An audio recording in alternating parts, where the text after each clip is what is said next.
Isang mapagpalang hapon ng Lunes, November 18, 2024 sa iyo kabayan. Narito po ang latest track and intensity at lagay ng ating bansa dito po sa Bagyong Pipito. Pero bago ang lahat kabayan, ako pumili ay makikisuyo ng iyong like and subscribe at pahit na rin po ng notification bell para updated ka pa sa ating ulat panahon.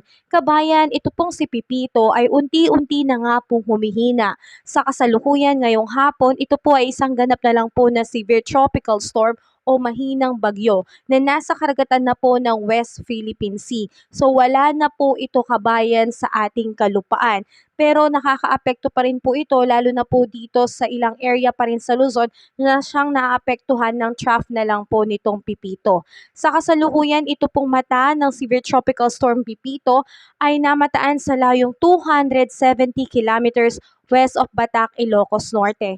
Taglay na lang nitong lakas na hangin na abot na lang po ng 110 kilometers per hour. Malapit po yan sa sentro at taglay ang bugso na hangin na abot na lang po ng 135 kilometers per hour. Ito po ay kumikilos kabayan pa west-northwestward sa bilis na 20 kilometers per hour. So ang naglalarong tanong sa ating isipan, kailan ba lalabas ng PAR itong si Bagyong Pipito? Kabayan, ang sagot dyan ay ngayong hapon din po. So inaasahan ngayong hapon lalabas na po ng PAR itong si Bagyong Pipito dahil sa kasalukuyan tinatahak na po nito ang borderline kabayan ng PAR. At uling sandali na lang kabayan at konting sandali na lang kabayan, ito po ay lalabas na po ng Philippine Area of Responsibility. Pero sa kasalukuyan kabayan, dahil sa dulot na trough nitong Bagyong Pipito, may nakataas pa rin po na tropical cyclone wind signal dito po sa ilang lugar dito sa Luzon.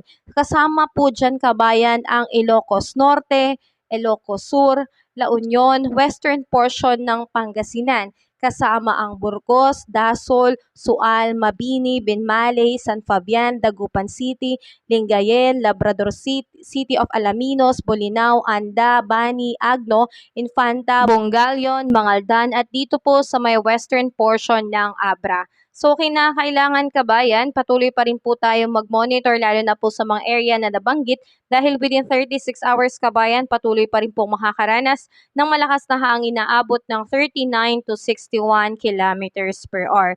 Pero inaasahan din kabayan dahil nga sa paglayo nitong Bagyong Pipito sa ating kalupaan, maliles na rin po ulit yung mga lugar na pwedeng maapektuhan ng bugso ng hangin dala nitong Bagyong Pipito. Sa kasalukuyan kabayan, pagdating sa ating seaboards, may nakataas pa rin po na gale warning.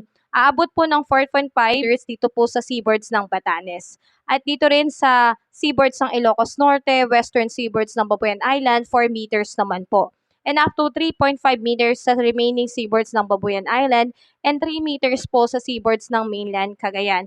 At dito rin sa seaboards ng Ilocos Region. Kaya kabayan, hindi po muna rin pinapayagang pumalaot ang ating mga kapatid na mangingisda lalo na kung maliit po ang bangka dahil asahan pa rin po ang malalakas na alon.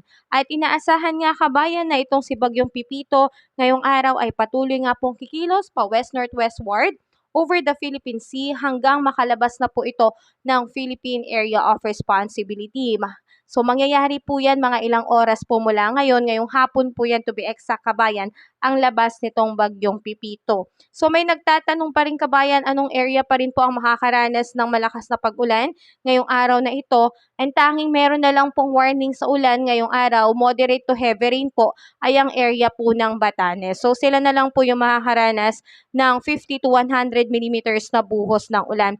At the rest ng lugar dito sa ating bansa ay unti-unti na pong makakaranas ng maaraw at maaliwalas na panahon. So magandang balita po yan kabayan dahil sinyalis na po yan na unti-unti na rin pong huhupa yung mga baha sa mga area na nung nakaraang araw pa po inuulan at kasalukuyang binabaha. So antayin na lang natin kabayan na humupa po ang baha.